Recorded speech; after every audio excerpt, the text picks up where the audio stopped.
మీరు ఆఫీసర్గా ఎంతో ఎత్తుకెదుగుతారన్న ఆశ కంటే మనిషిగానైనా నాకు దక్కుతారో లేదో అన్న ఆతృత నాలో ఎక్కువ అవుతుందండి. బాధ్యతలు వదిలి పారిపోవాలనుకోవడం పిరికితనమే కాదు, చేతగానితనం కూడా. నీ మగుడు పిరికివాడైతే నీకు అవమానం కాదా? ఏమండి, నేను చెప్పేది మిమ్మల్ని పిరికివాడిని చేయాలని కాదండి. ఇరుగు పొరుగు వాళ్ళంతా ఏ క్షణంలోనైనా మీ విరోధులు మిమ్మల్ని చంపేస్తారని చెప్పుకుంటుంటే ఒక భార్యగా, ఒక బిడ్డకు కాబోయే తల్లిగా నా మనసు గజగజ వణికిపోతోందండి. అందుకే అన్నాను. నాతో బ్రతికే వాళ్ళకెవరికైనా కావాల్సిందే కేవలం నా మీద అభిమానం మాత్రమే కాదు, నా లక్ష్యంలో నాకేం జరిగినా తట్టుకునే గుండె ధైర్యం. గుండె ధైర్యం అంటే గుండెగా మారమనా? మనిషి రక్తం తాగే పులిని జీవహింస పేరుతో వదిలేస్తే అది ఊరినే శ్మశానంగా మారుస్తుంది. దాన్ని వేటాడి చంపడం గుండాతనం కాదు. నేను అడిగింది మిమ్మల్ని మీరు సమర్థించుకుంటారని కాదు, మీది తప్పో కాదో చెప్తారని.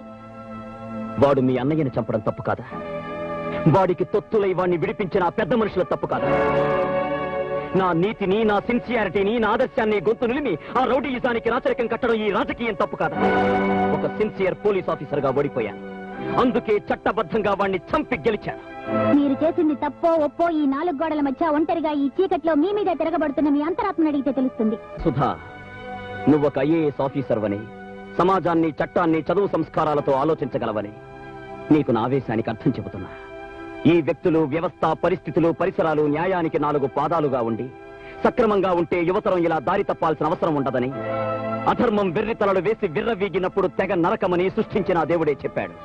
అందుకే ధర్మాన్ని నిలబెట్టాల్సిన చట్టాన్ని అధర్మాన్ని చీల్చే అంకుశంగా చేశాను. అన్న చిన్నను చంపిన ఎస్ఐ గాన్ని అన్న పెద్ద కర్మ అవ్వకుండానే ఏసెయ్యాల.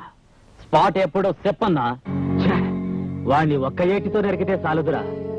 ఎవరిని తెగ నరికితే వాడు జీవితాంతం బాధపడతాడో అక్కడ స్పాట్ పెడతాను. నా తమ్ముని గురించి నేనెంత విలవిలలాడిపోతున్నానో అందుకు 1000 రెట్లు వాడు నరకయాతన పడేటట్టు చేస్తాను. ఇప్పుడు నేను పెట్టే స్పాట్ వాడికి కాదు, వాడి సెంటిమెంట్ కి.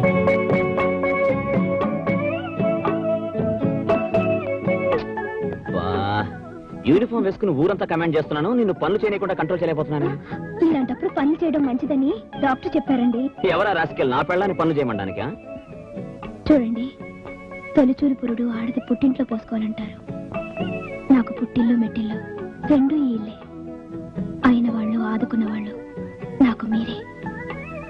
నేను ప్రసవించేటప్పుడు మీకెన్ని పనులున్నా సరే నా దగ్గరే ఉండాలి. ఉంటారు కదా? నీ దగ్గరే ఉంటాగా. ఒట్టు ఒట్టు. విజయ్, చెప్పండి సార్. ఇది అర్జెంట్ గా మాట్లాడాలి, ఒకసారి వస్తా. అలాగే సార్, ఇప్పుడే వస్తాను. ఎక్కడికండి? సీఎం గారు ఎందుకో అర్జెంట్ గా రమ్మన్నారు, వచ్చేస్తాను.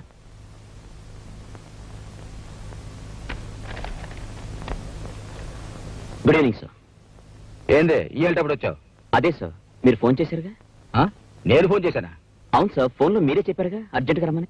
ఆశ్చర్యంగా ఉందే, నాకు తెలియకుండా నేను ఫోన్ చేయడం ఏంది? I'm sorry sir.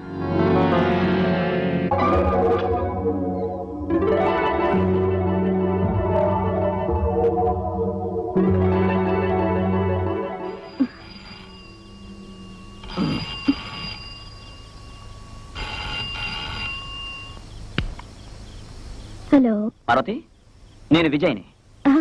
ఏంటండి? నేను ఇంటికొచ్చేదాకా ఎవరొచ్చి తలుపు కొట్టినా సరే తలుపు తీయద్దు. నేను ఇంటికొచ్చేదాకా ఎవరొచ్చి తలుపు కొట్టినా సరే తలుపు తీయద్దు. వినపట్టం లేదండి. ఏంటి? పార్వతి, ఉండండి, ఇప్పుడే వస్తాను. హలో.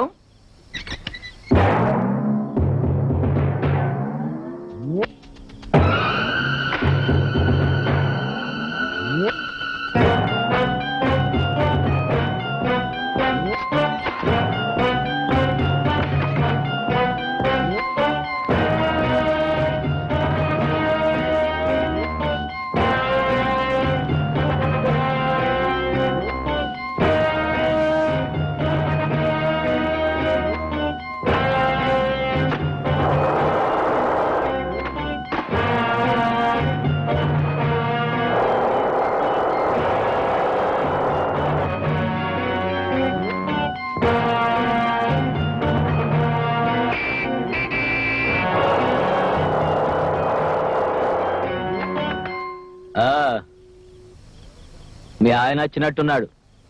ఈ రోజు తప్పించుకున్నావు, రేపు మళ్ళీ వస్తా. ఎట్టా తప్పించుకుంటావు చూస్తా. ఆ